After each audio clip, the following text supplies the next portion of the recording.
Salut à tous et à toutes, bienvenue sur ma chaîne, la Guinéenne des technologies et services, GuiTech, en collaboration avec FunMock pour des cours de formation en ligne. Pour commencer, merci de vous en abonner en cliquant sur le bouton s'abonner pour ne pas rater aucune des nouvelles notifications de la chaîne et de liker si le contenu vous est plu. Nous continuons la réponse à la question liée au débit sur l'interface NR et regardons le lien entre numérologie et bande de fréquence.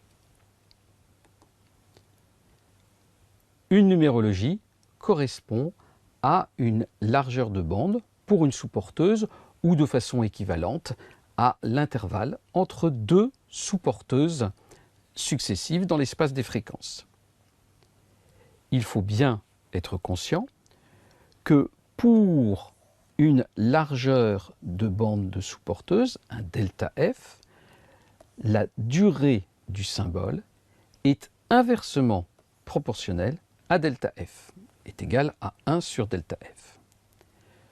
Lorsque on utilise la numérologie 0, c'est-à-dire 15 kHz, on trouve une durée de symbole environ égale à 66,6 microsecondes. Si on passe à la numérologie 1, comme on multiplie par 2 la fréquence, on divise par 2 le temps et on va trouver une durée symbole de 33, microsecondes.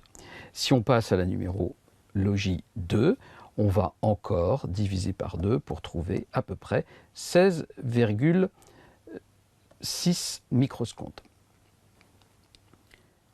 Dans l'OFDM, une notion très importante est le préfixe cyclique ou CP, cyclique préfixe.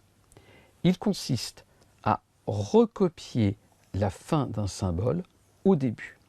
Cela permet d'éviter l'interférence intersymboles. Nous en reparlerons dans quelques minutes.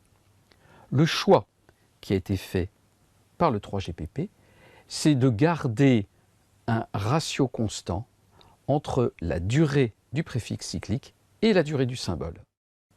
Autrement dit, étant donné que la durée pour la numérologie 0 du préfixe cyclique est de 4,69, on va diviser par 2 en numérologie 1 et obtenir à peu près 2,35 et encore par 2 et obtenir 1,17 microsecondes pour la numérologie 2. Pourquoi est-ce important? Eh bien parce que dans un réseau radiomobile, il faut bien avoir conscience qu'on a de la propagation multitrajet. C'est-à-dire que quand on émet un signal, on a des réflexions, des diffractions qui vont provoquer des échos. Si j'imagine un émetteur à l'intérieur d'un bâtiment et une réception à l'intérieur, je vais peut-être avoir un trajet direct et un trajet qui va correspondre à une réflexion sur un mur qui est à 15 mètres de moi. Le trajet supplémentaire est de 15 mètres aller, 15 mètres retour, soit 30 mètres. Quand on considère la vitesse de la lumière, qui est de 300 mètres par microseconde, 30 mètres de délai supplémentaire correspond à 0,1 microseconde. Et on représente ici l'écho qu'on a. On va avoir d'autres échos si on a d'autres réflexions et diffractions. La contrainte importante, c'est que le préfixe cyclique doit être plus long que le plus grand retard significatif si on veut éviter d'avoir de l'interférence intersymbole. Ici, nous voyons que quelle que soit la numérologie, le préfixe cyclique est toujours plus long que le plus grand retard, y compris pour la numérologie 3. Mais considérons maintenant une propagation avec un émetteur dans une ville. On peut avoir des réflexions sur les parois d'un immeuble. Si je suis à 150 mètres d'un immeuble qui me provoque une réflexion, 150 mètres aller, 150 mètres retour, ça me fait 300 mètres, et je trouve un retard par rapport au trajet direct qui va être d'1 microseconde. ici, on a un retard qui est visualisé légèrement supérieur à une microseconde. J'ai d'autres retards qui sont visualisés sur la figure. Si je compare le retard le plus significatif, le taux 5 étant négligeable, eh bien, je vois qu'il m'est interdit d'utiliser la numérologie 3, la numérologie 2, et que je dois me contenter des numérologies 0 et 1 si je veux respecter la contrainte dite précédemment. En conclusion, utiliser certains espacements, certains delta F, certaines numérologies n'est pas possible dans certains environnements. Poussons un peu plus loin la réflexion. Le 3GPP a défini deux gammes de fréquences.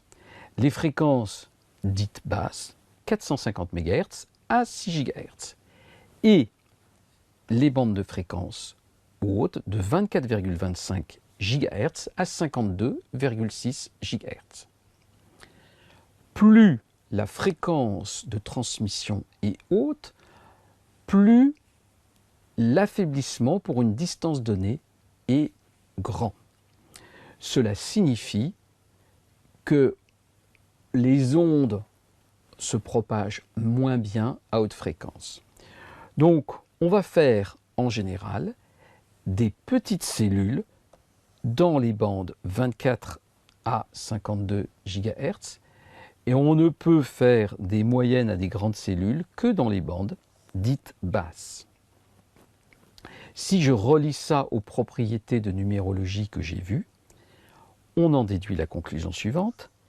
Les numérologies 0 et 2, qui correspondent à des durées symboles et des durées de préfixes cycliques pas trop petites, vont être utilisées et utilisables pour la gamme 450 MHz à 6 GHz. En contrepartie, j'ai une largeur de bande modérée et un débit donc pas extrêmement élevé. L'avantage, c'est que je peux faire des grandes cellules et je peux donc gérer des mobiles qui se déplacent à une vitesse conséquente. La numérologie 2 et la numérologie 3 sont exclusivement réservées pour la gamme 24 à 52 GHz. On a donc des petites cellules dans ce cas, mais comme on utilise une largeur de sous-porteuse élevée, on va avoir une très grande largeur de bande et par conséquent un débit élevé. Petite remarque pour conclure cette vidéo, la numérologie 4 à 240 kHz de delta F est définie dans les spécifications mais n'est pas utilisée pour la transmission de données.